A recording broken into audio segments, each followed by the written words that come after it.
আমি ফজলুল হক মিলন, আপনাদের সন্তান, আপনাদের ভাই, আপনাদের বন্ধু। আমার মার্কা ধানের শীষ।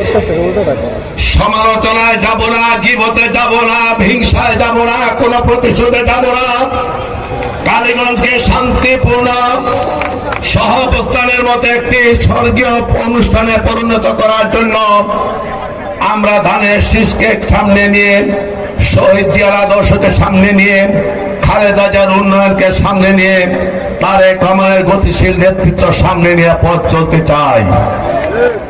দুঃখ পেয়েছি মনে রাখবো না, কারারুদ্ধ হয়েছে মনে রাখবো না, আমার নেতা কর্মী নির্যাতিত হয়েছে মনে রাখবো না, বাড়িঘর ছাড়া ছিলাম, পুলিশের হেফাজতে ছিলাম, থানায় ছিলাম, গারদে ছিলাম, কারাগারে ছিলাম, মায়ের বুক খালি হয়েছে, নির্যাতিত নিষ্পেষিত হয়েছে আমাদের ও মহিষী নারী, আমাদের মা যিনি দুনিয়া থেকে চলে গেছেন, দেশনেত্রী বেগম খালেদা জিয়া বলেছেন, প্রতিহিংসা না, প্রতিশোধ নয়, চাই ঐক্যের বাংলাদেশ, অসাম্প্রদায়িক বাংলাদেশ, সাম্যের বাংলাদেশ।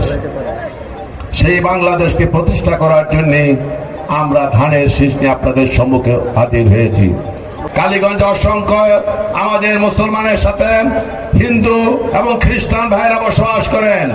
আমরা অসাম্প্রদায়িক সাম্যের বাংলাদেশ প্রতিষ্ঠা করতে চাই, যেই মাটিতে হিন্দু, মুসলমান, বৌদ্ধ, খ্রিস্টান তাদের স্বাধীনভাবে ধর্মকর্ম পালন করবে, পূজা পার্বণ পালন করবে, নিজের জমিতে চাষ করবে, নিজের ঘরে ঘুমাবে, নিজের ব্যবসা প্রতিষ্ঠানে ব্যবসা করবে, ইজ্জত এবং সম্মান নিয়ে নিরাপদে তারা বসবাস করবে। সেই রকম একটি ইনসাফপূর্ণ কালীগঞ্জ প্রতিষ্ঠা করতে চাই।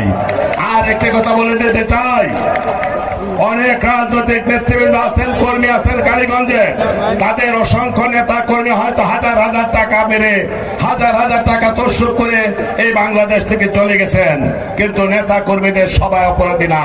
অতএব শঙ্কিত হবেন না, আপনারা চিন্তিত হবেন না, শঙ্কা করবেন না, ভীত হবেন না। ধানের শীষ এমন একটি মার্কা, যেই মার্কার হেফাজতে আসলে আপনারা কোনোদিন কোনো বেইনসাফের সম্মুখীন হবেন না। অতএব কালীগঞ্জে প্রতিশোধ নয়, প্রতিহিংসা নয়, সাম্যের কালীগঞ্জ করতে চাই, প্রগতির কালীগঞ্জ করতে চাই, ঐক্যের কালীগঞ্জ করতে চাই, বৈষম্যহীন সমাজ প্রতিষ্ঠা করতে চাই। আমাকে ভালোবেসে, আমাকে স্নেহ করে আপনারা ভাই হিসাবে গ্রহণ করুন, সন্তান হিসেবে গ্রহণ করুন, বন্ধু হিসাবে গ্রহণ করুন। যুবক ভাই বোনেরা যারা আছেন, তোমরা আমাকে সারথি হিসাবে গ্রহণ করো।